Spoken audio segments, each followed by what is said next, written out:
This video is for George. Try to help him figure out why his Bella's shifting mechanism isn't working great. It's popping out of second and third gear.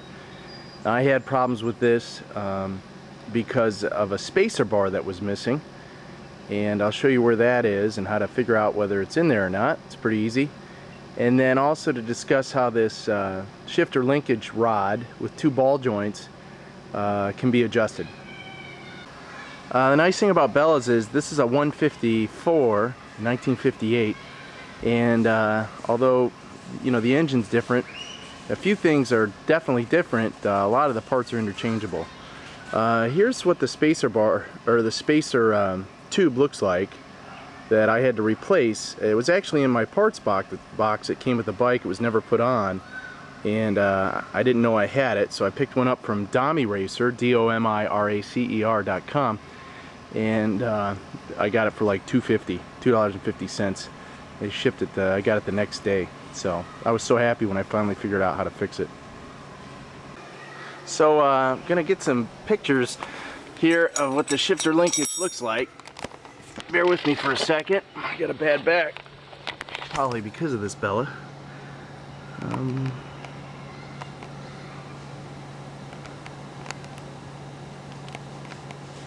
So hopefully you can see here, there's the back shifter pedal and the front shifter pedal, and they are connected, of course, by this rod, and it pivots on this pin. It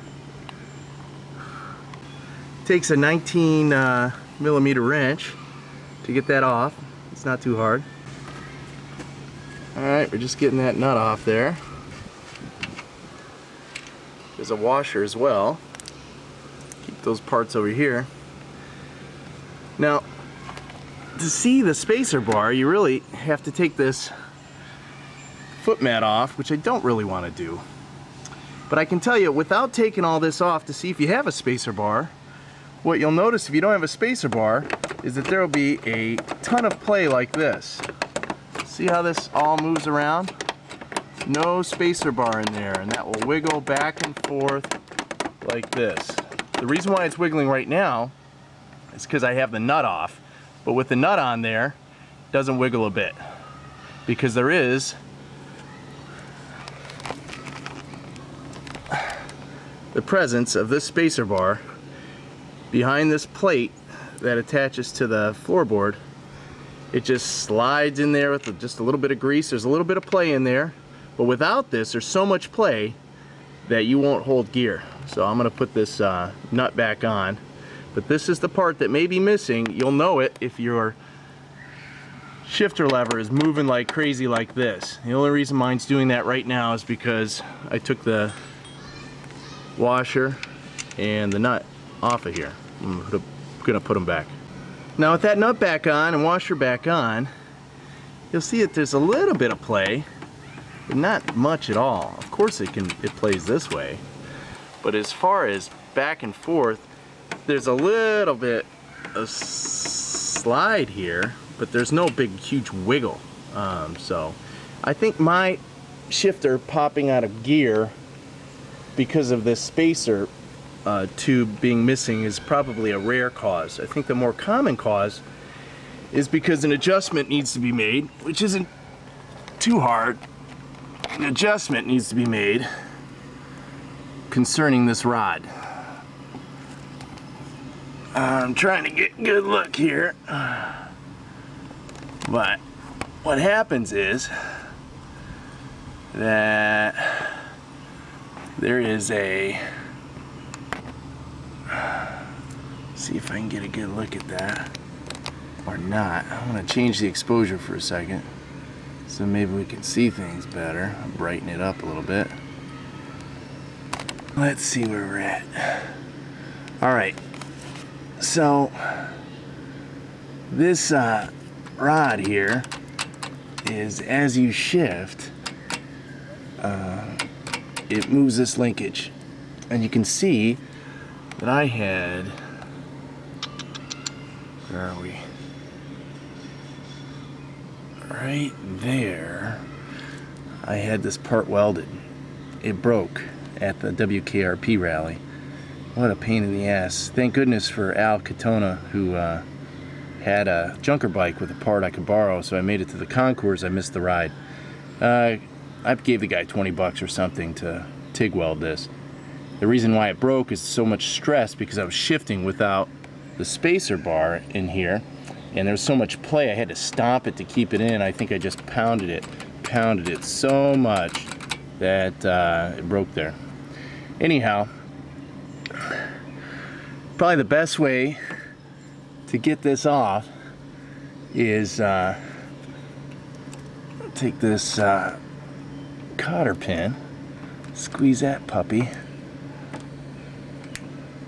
see if we can't get that out. There we go. Let me pause this. Okay, get this cotter pin out, which is right here. We'll put that aside. What we'll do is we'll take this plastic washer off that's got a steel washer in there that'll come out, and that way we can move this, and you can see that it fits in this pin here and here, and we'll try to play with this to get it out. But you can see how this ball joint, it moves, and talk about this more in a minute. I don't know if you can see this well. There's a little pin. It has a funny shape to it. It's perfectly shaped for what it's for. And the pin part that I'm holding goes into a small hole in the ball joint to hold the rod in. It actually holds the little peg. There's a peg right in here. It's axle of which is sticking through here, and that ball has to stay in that socket, and it will. I've ridden it without this little pin in, but it's best if you put the pin in, and I'll show you how it fits in there. But I had to take it off to take off this socket to show you how you can adjust the rod. Okay, so I just took that pin out. Now I got my thumb here. I don't know if you can see my thumb. I'm just gonna push this socket right off of there. I'm gonna give it a hard push, and pow! Oh, there we go. So there it is. So now if I want to take this off, I can just unscrew it. What we have here is that adjusting rod. There should really be a nut here. I don't have one and I don't really care. But there's a nut right there that's going to lock this threaded end of this rod where I want it to be, on the end of this socket, ball socket joint. Okay, it's got a threaded hole there. So the nut tightens up right where you want it after you thread the rod in there, so that you can lengthen or shorten this rod for the shifter linkage. Alright, now let's see if you can see this well. I hope you can. But I don't know if you can tell, but let's see, right there is a hole. See, oops, there's a little hole right there, and this pin fits in there like that. And what it does is, let's see if I can show you. What it does is, when that ball, when this is locked on the ball, so the ball's in the socket like your hip joint, what you then do is, oops, this way. There's a hole right here, it goes across. There's another hole on the other side, and it sticks right in that hole. Here's the other hole on the other side, right there. Right there, okay?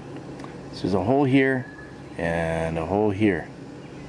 And so what you do is, after you put it on the ball in the socket, you shove that wire through there, and it gives it some hold so that that ball stays in the socket. So there I go.